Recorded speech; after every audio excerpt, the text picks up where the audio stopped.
Ici, Marc Delorme de Port-Bouët, la station agronomique spécialisée dans la recherche sur le cocotier. Un espace de 788 hectares qui abrite toutes les collections de cocotiers du monde, aujourd'hui objet de litige entre l'unité de recherche d'une part et les villages de Brébeau, Anani, Abouabou, Petit Bassam et surtout Mafible 2 d'autre part. Cet après-midi, nous sommes à Mafible 2, fait de lance de la reconquête des terres perdues. Nous considérons que toute la zone appartient à nos parents qui sont installés ici bien avant, parce que le village même existe dans le répertoire des villages, je pense depuis 1954. Le village de Mafible existe. Pour être clair avec vous, le village ne peut plus s'agrandir. Le village ne peut pratiquement plus s'agrandir. À Mafible 2, les premiers affrontements ont éclaté en 2009.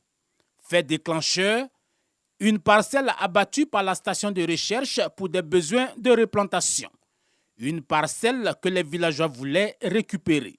Nous revendiquons les terres que Senra est dessus. Parce que c'est pour nous parents. Mais à mon âge là, j'ai 63 ans. Je suis né ici. Et puis Senra est venu en 1966, c'est lui qui va gagner terre. Non, je ne comprends pas.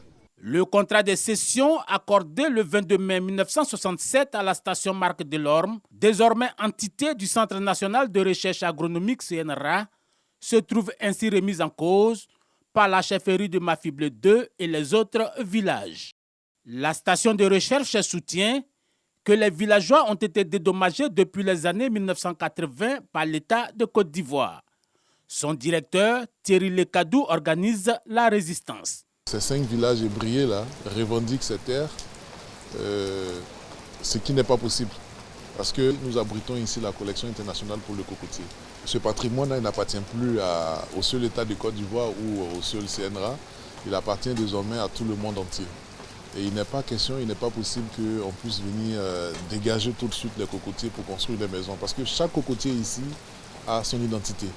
Et avant de détruire le site, il faut le reproduire à l'identique sur un autre site. Des agressions perpétrées par les villageois, mais aussi par des promoteurs immobiliers. Face à la menace devenue pesante, l'institution cherche des soutiens politiques et diplomatiques.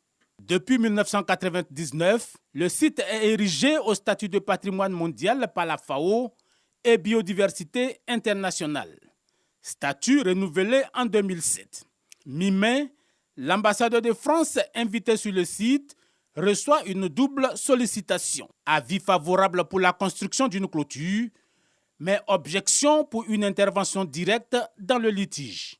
Bon, je me suis rendu compte de l'importance de ce site, du fait que ce site était unique à l'échelle de la planète, qui rassemble toutes les espèces de cocotiers. Maintenant, c'est une affaire des autorités ivoiriennes, des autorités nationales, des autorités municipales, de la justice. Des réticences qui en rajoutent aux inquiétudes des chercheurs. Nous sommes perturbés par la présence des prestataires de promotion immobilière, parce que nous devons laisser le travail et aller les chasser à chaque fois dans les parcelles. Voilà. Donc c'est au quotidien que nous vivons cela, et cela a un effet néfaste sur notre rendement en tant que chercheurs. En 2017, une mission gouvernementale a effectué des visites de terrain. Il est envisagé de transférer le site et donc de céder le site à des acquéreurs privés au motif de l'urbanisation du Grand Abidjan.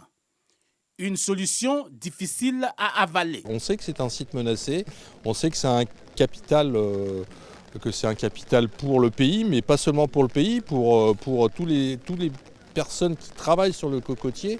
Donc c'est une collection unique.